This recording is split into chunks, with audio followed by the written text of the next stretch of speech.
Lunaison d'avril 2020. Chères belles amies, membres de la famille et graines d'étoiles. Bonjour, je suis la Dr Amber Melea Wolf et j'aimerais vous souhaiter la bienvenue à la pleine lune d'avril, la lunaison lémurienne. Maintenant, de quoi s'agit-il exactement? Si vous n'avez pas écouté les autres lunaisons de la pleine lune de cette année, laissez-moi prendre un moment pour combler cette lacune.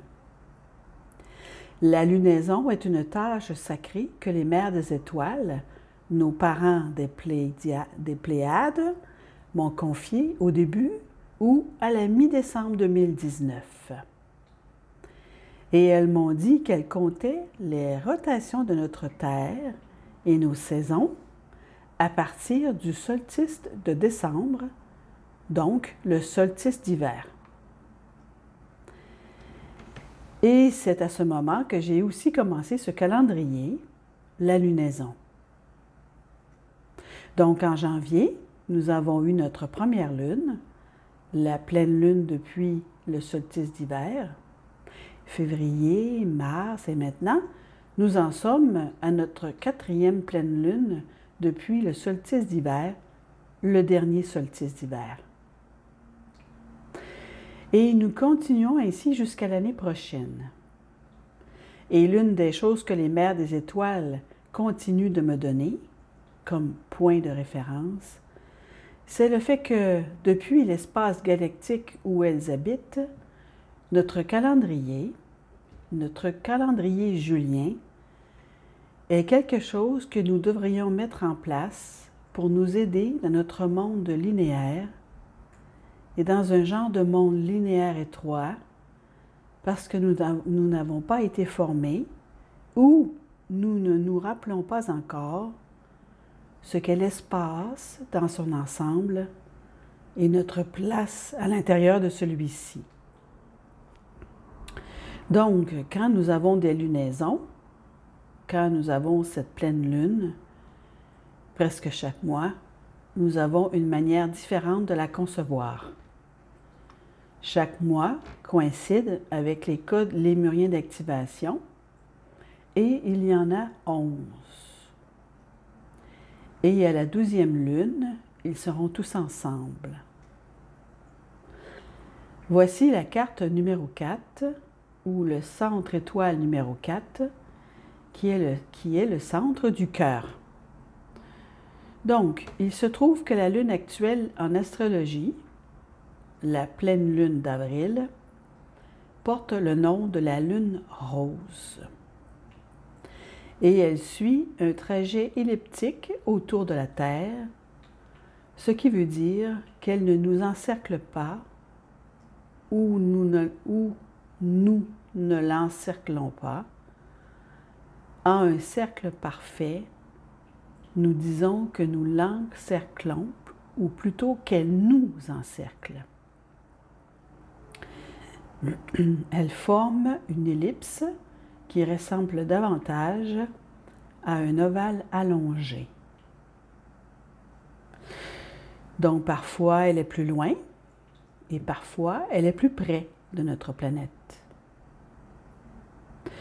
Disons que ma tête est la Terre et l'ellipse rapproche parfois la Lune et parfois elle l'éloigne dans le haut et le bas. Et cela dépend du moment de l'année. Parfois, elle est sur le côté. Pendant cette lune en particulier, cette pleine lune d'avril, ou la lune du cœur, comme les mères des étoiles l'appellent, le trajet elliptique est très près, ce qui explique pourquoi elle aura l'air d'être si grosse dans le ciel. Et aussi, il y a ces belles planètes magiques, magnifiques, qui éclairent notre ciel et vous permettent de voir les Pléiades en conjonction avec Jupiter et Vénus, d'une manière que nous ne les voyons pas souvent. Donc, les mères des étoiles nous envoient un gros bonjour et beaucoup d'amour pour la période que nous traversons. Donc, j'aimerais vous lire ce que signifie le centre étoile numéro 4, selon les codes lémuriens d'activation et de guérison, pour que vous ayez une idée de ce que cette lune rose, ce que cette ellipse, et ce que cette période représente. Chaque cycle de la lune est tellement particulier. Je suis fascinée de constater que nous vivons d'une telle manière que nous en sommes déconnectés. Donc, nous sommes ici, sur une planète recouverte d'eau, dont 50% des habitants sont des femmes et qui ont ce qu'on appelle un cycle de la Lune. Et nous sommes vraiment déconnectés de ce pouvoir. Donc, dans ces vidéos sur la lunaison lémurienne, je vais vous donner une reconnexion. Une reconnexion avec le cycle complet.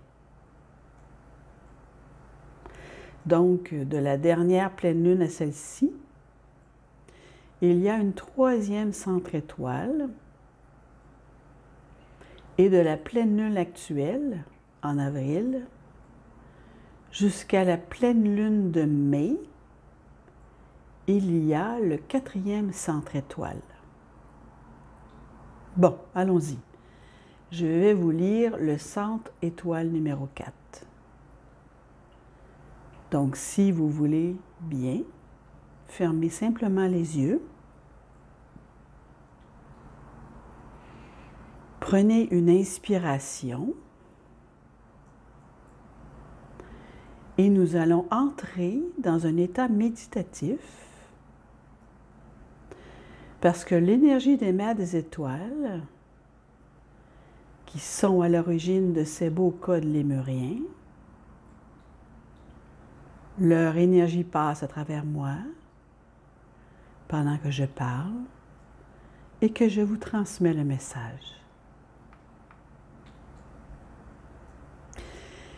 Dans l'unité de votre cœur humain et divin se trouve un élixir sacré qui est l'amour sous sa forme la plus élevée. Vos vibrations émotionnelles élevées s'expriment à travers vos pensées, vos paroles et vos actions depuis le calice de votre cœur. Votre potentiel à incarner votre soi en tant que bien-aimé humain cosmique émerge grâce à l'alchimie de votre cœur humain divin. Prenez une autre inspiration.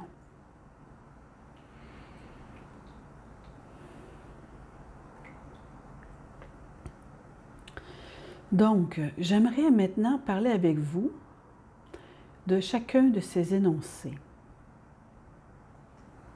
Donc, le premier est « Dans l'unité de votre cœur humain et divin se trouve un élixir sacré qui est l'amour sous sa plus haute forme. » Donc, les mères des étoiles nous disent ici que nous sommes des anges sur la terre, la forme la plus élevée d'amour, qui est humain et divin. Et puis, elles disent, vos vibrations émotionnelles élevées s'expriment à travers vos pensées, vos paroles et vos actions depuis le calice de votre cœur. Donc, si nous considérons que nous avons ce muscle qui pompe du sang tout le temps pour nous garder en vie, si nous considérons qu'il s'agit d'un calice, d'un vase, et nous le concevons comme un endroit où notre humanité et notre divinité se combinent, et quand nous faisons cela, nous pouvons vivre dans un endroit équilibré. C'est véritablement de quoi parlent les mères des étoiles ici. Il s'agit de vivre en tant qu'être humain et divin. Donc, nous avons notre humanité et notre pensée logique linéaire, et nous avons notre pensée divine. Et il ne s'agit pas seulement du cerveau gauche et du cerveau droit. Nous disons qu'il y a un endroit plus profond de divinité ici, et il se trouve dans notre cœur. Et notre cœur le sait. Donc, la dernière ligne, votre potentiel à incarner votre soi en tant que bien-aimé humain cosmique émerge grâce à l'alchimie de votre cœur humain divin. Donc, plus nous vivons dans ce lieu du cœur divin, plus nous pouvons naviguer dans notre vie au sein d'un endroit équilibré, le lieu du cœur divin. Il n'y a vraiment aucun moment dans notre vie où nous n'avons pas besoin de cela. Admettons cela.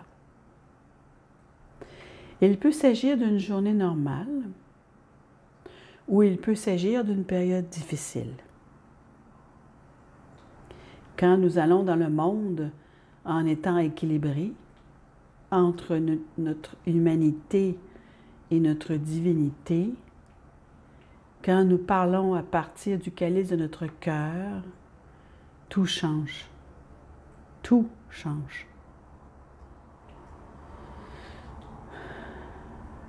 Donc, je vous le demande, au cours de ce cycle de la Lune, pendant les 28 prochains jours, si vous avez cette carte, si vous avez les codes lémuriens de la guérison, si vous les avez,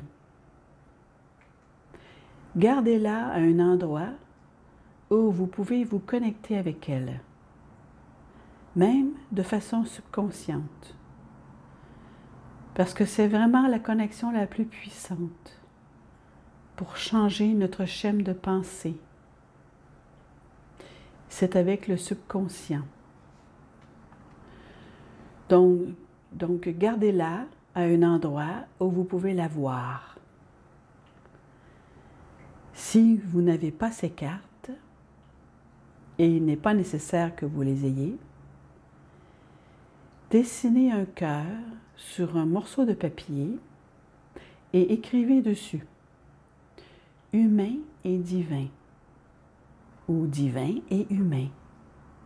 Peu importe ce qui vous vient à l'esprit. Ou peut-être avez-vous un cœur en quartz rose ou quelque chose du genre.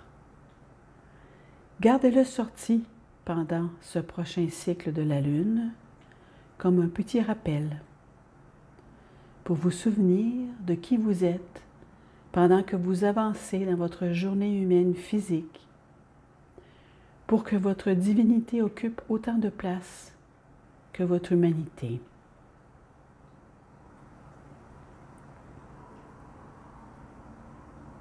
Prenez une inspiration avec moi.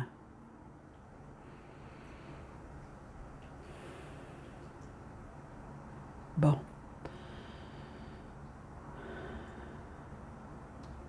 Donc, j'aimerais maintenant vous préparer à recevoir un message des mères des étoiles en fermant les yeux et simplement en relaxant.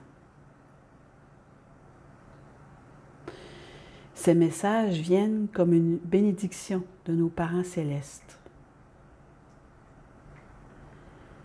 Donc, pendant que vous relâchez votre corps dans votre chaise, laissez-vous ressentir une ouverture, une présence, un vide, tout comme le vase vide de votre cœur, pour que les mers des étoiles puissent y pénétrer et le remplir. Prenez une autre inspiration.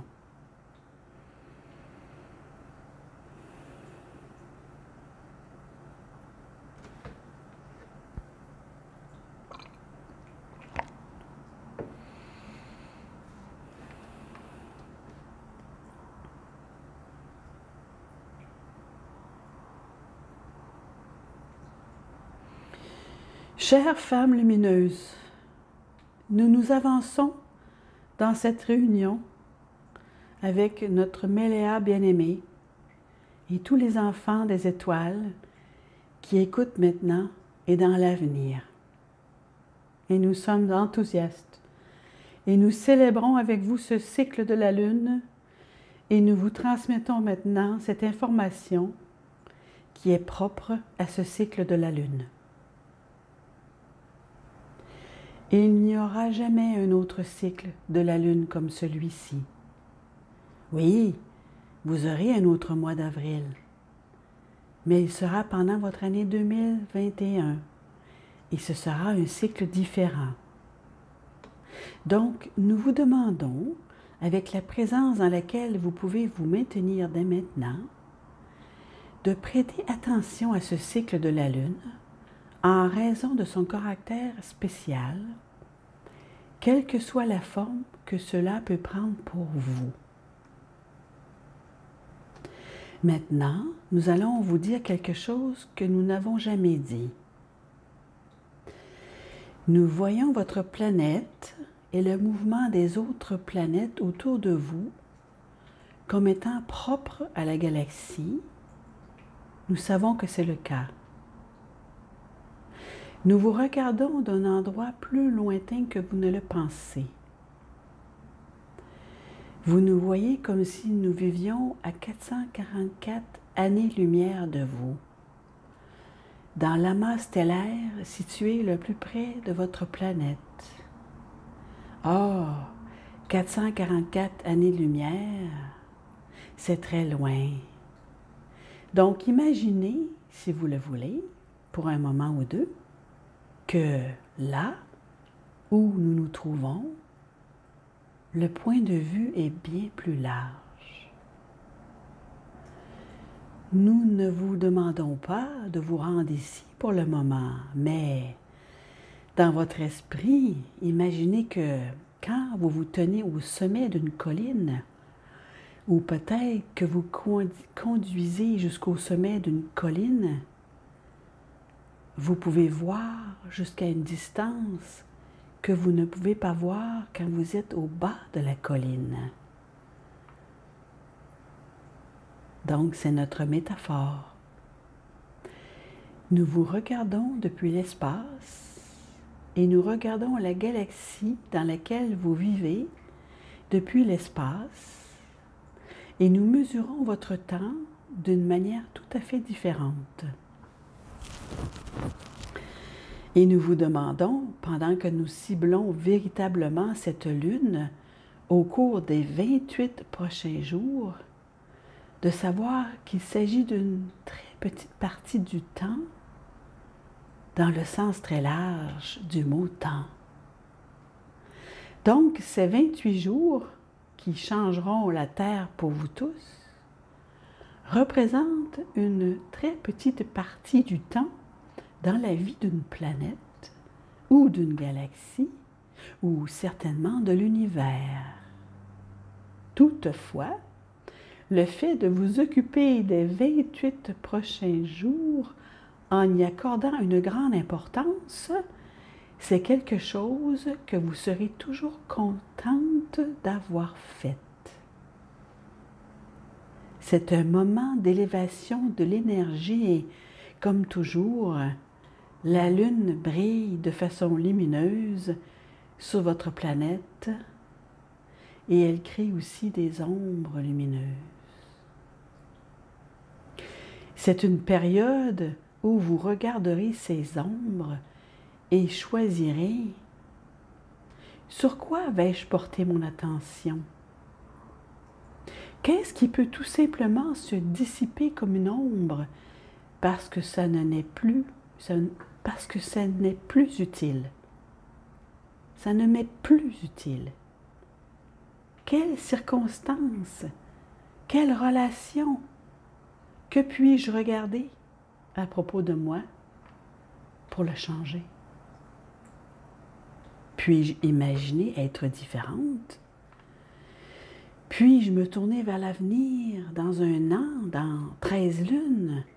Qui serais-je? Donc, nous vous disons, vous ne savez pas qui vous serez. Mais imaginez, qu'est-ce que vous voudriez voir? Qui voudriez-vous voir dans l'avenir? À quoi ressemblerez-vous? Que ferez-vous de votre vie? Serez-vous en service sacré? Serez-vous en vacances? Serez-vous dans une relation, qu'elle soit nouvelle ou non?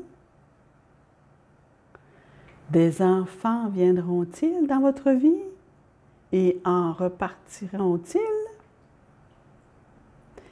D'autres personnes viendront-elles dans votre vie et en partiront-elles? Nous vous demandons maintenant de vous projeter dans l'avenir, puis de vous entourer de la lumière et de l'énergie de cette lune rose. Et maintenant, arrêtez de vous attarder aux détails et laissez la lumière de la lune simplement être bienveillante.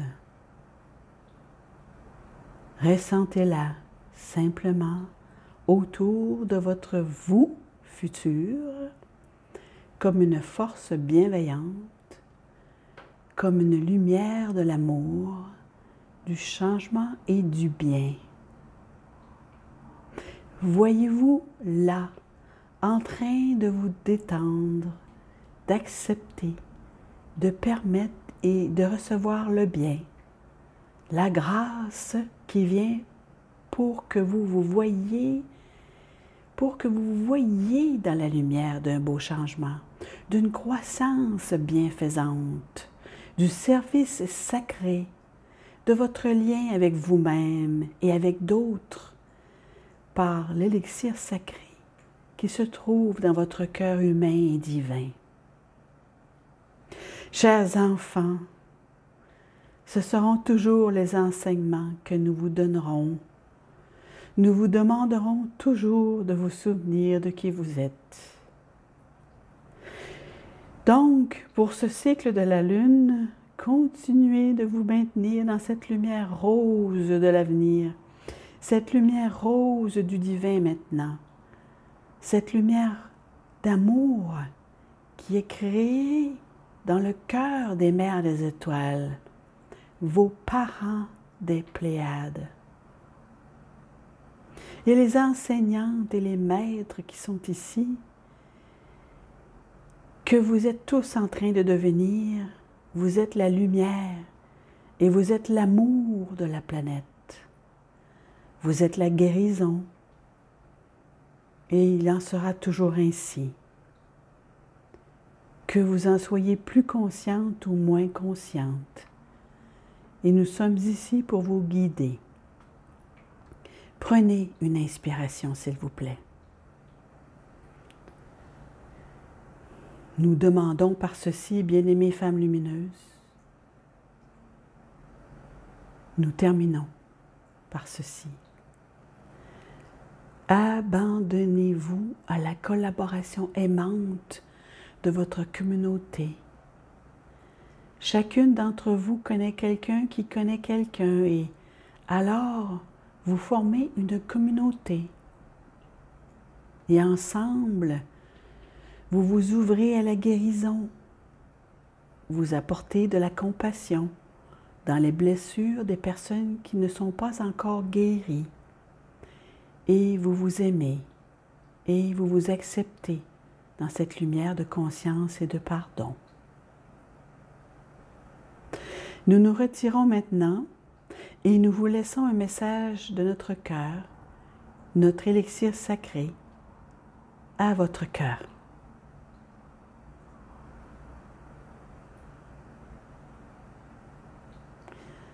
Prenez une inspiration. Quand vous êtes prête, ouvrez les yeux.